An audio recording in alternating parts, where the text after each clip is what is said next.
আসসালামু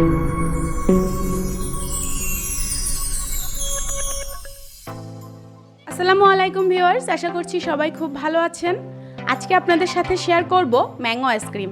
ছোট বড় সবাই কিন্তু আমরা খুব আইসক্রিম পছন্দ করি, আর সেটা যদি হয় ফলের রাজা আম দিয়ে তৈরি, তাহলে তো কথাই নেই।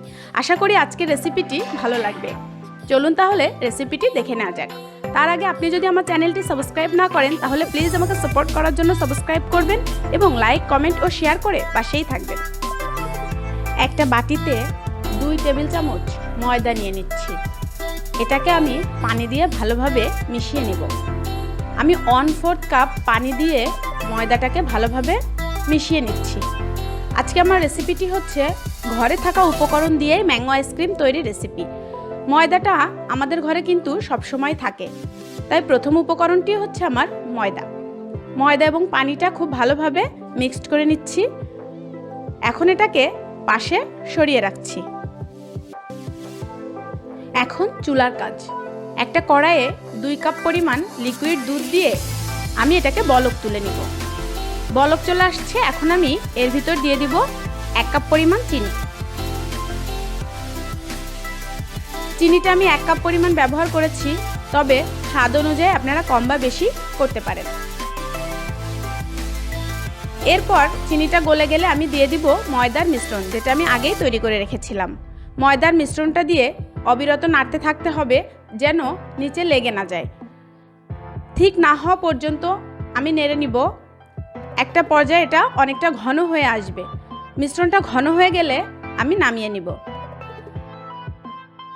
কন্টিনিউয়াসলি নেড়ে যাচ্ছি যাতে নিচে না লাগে। আমার মিশ্রণটা অনেকটা ঘন হয়ে গেছে। ঠান্ডা হয়ে গেলে অনেকটা আরও ঘন হয়ে যাবে।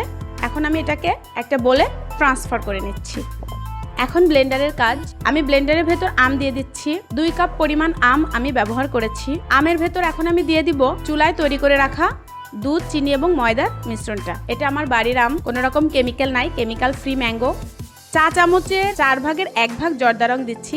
এর কারণে পারফেক্ট কালার আসে, তবে এটা অপশনাল, আপনি চাইলে অবশ্যই স্কিপ করতে পারেন। এখন এটাকে আমি খুব ভালোভাবে ব্লেন্ড করে নিচ্ছি। 2 থেকে 3 মিনিট আমি ব্লেন্ড করেছি। 2 থেকে 3 মিনিট ব্লেন্ড করার ফলেই আমার মিশ্রণটা তৈরি হয়ে গেছে।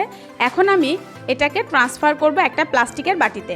প্লাস্টিকের বাটিতে ট্রান্সফার করে এটাকে আমি ফ্রিজে রেখে দিব, অবশ্যই ডিপ ফ্রিজে। অনেকের কোশ্চেন থাকে ডিপ ফ্রিজ নাকি নর্মাল ফ্রিজ, অবশ্যই ডিপ ফ্রিজে। ফ্রিজ থেকে আমি আইসক্রিমটা বের করেছি। 3.5 ঘন্টা পর আমি এটাকে বের করলাম। অনেকটা জমে গেছে। আমি কাঁটা চামচের সাহায্যে একটু ভেঙে নিচ্ছি, পুরোটা ভাঙবো না। একটা বোলে ট্রান্সফার করে নিচ্ছি, এতে করে আমার ব্লেন্ড করতে সুবিধা হবে, কারণ আমি ইলেকট্রিক বিটার দিয়ে বিট করব। তবে আপনার হাতের কাছে ইলেকট্রিক বিটার না থাকলে আপনি ব্লেন্ডারও ব্লেন্ড করে নিতে পারেন।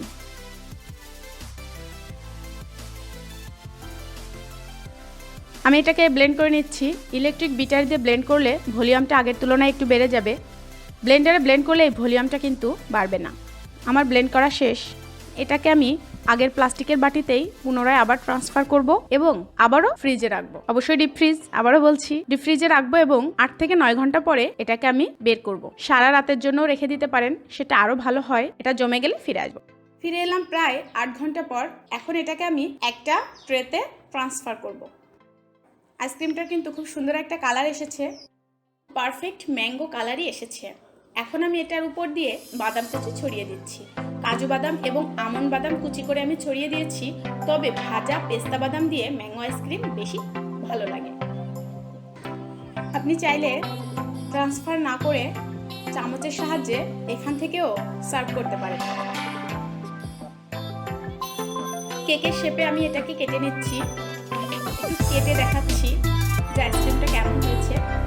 খেতে কিন্তু এই আইসক্রিমটা খুবই ডিলিশিয়াস, খুবই ভালো লাগবে আশা করি। অবশ্যই বাসায় ট্রাই করবেন, কেমন হলো কমেন্টে জানাবেন। ফিরবো নতুন কোনো রেসিপি নিয়ে। আজ এখানেই বিদায় নিচ্ছি। ভালো থাকবেন, সুস্থ থাকবেন, নিরাপদে থাকবেন।